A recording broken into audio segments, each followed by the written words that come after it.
Welcome to Nasdaq Trade Talks. I'm Jill Malandrino, global markets reporter at Nasdaq. Joining us for this segment is Lisa Plaggemier, the interim executive director with the National Cybersecurity Alliance, or what we call NCA, clearly appropriate for October as we are in Cybersecurity Month. Lisa, it's great to have you with us. Welcome to Trade Talks. Thanks, Jill. Tell us about NCA and some of the current issues that you're working with.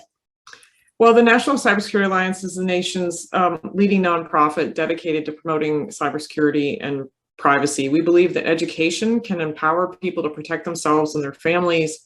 And we have tons of free tips and resources for people like my mom and my kids, people from all walks of life on staysafeonline.org.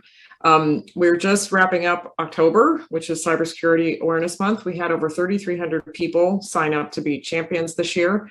And those folks are in every state in the US and in over 50 countries.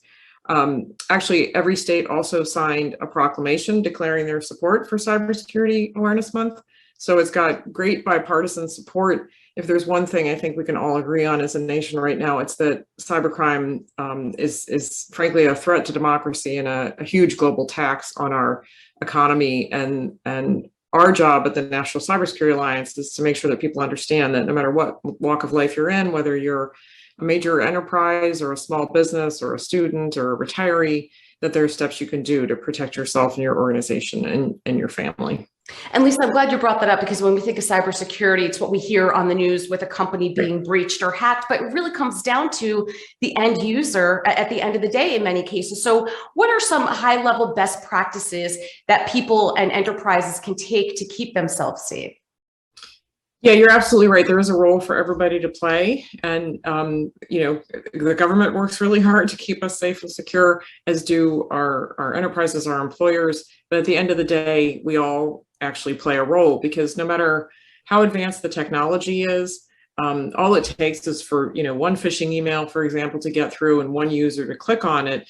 And then you've got a problem, because the vast majority of those breaches that you talked about still start with the humble little phishing email that came to an unsuspecting employee who may be well-intentioned but clicked on it.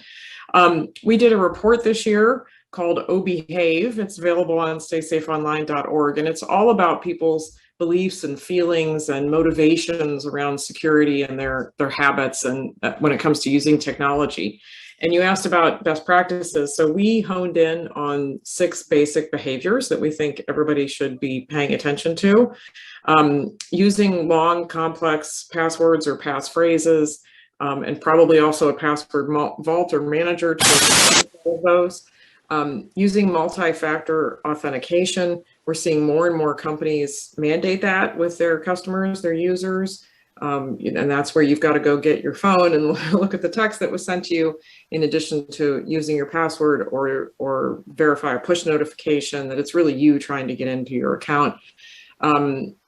Recognizing phishing, running updates, keeping your, what we in the technology world would call patches, keeping your technology up to date, your devices and your operating systems up to date, because most of those updates are security related. People don't realize that.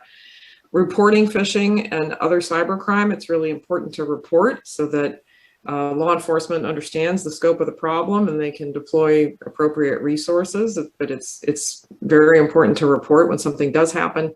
And then backing up data and keeping your data backed up is really important in recovering from ransomware.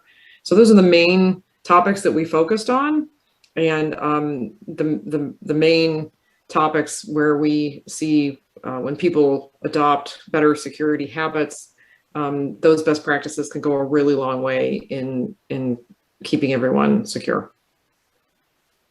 And Lisa, it's so interesting because the hackers just continue to get more advanced. I mean, some phishing emails, they look so real, and not even just emails, but even on the text that we're getting out, looks like there's an alert from your bank. So it really is quite scary. And I think it's a great way to wrap up here when we talk about the importance of cybersecurity. It's not just for October. And to your point, it's probably one of the biggest threats out there to our economy, the global economy. Yep, absolutely. All right. We appreciate the insight. Thanks for joining us on Trade Talks. I'm Jill Malandrino, Global Markets Reporter at Nasdaq.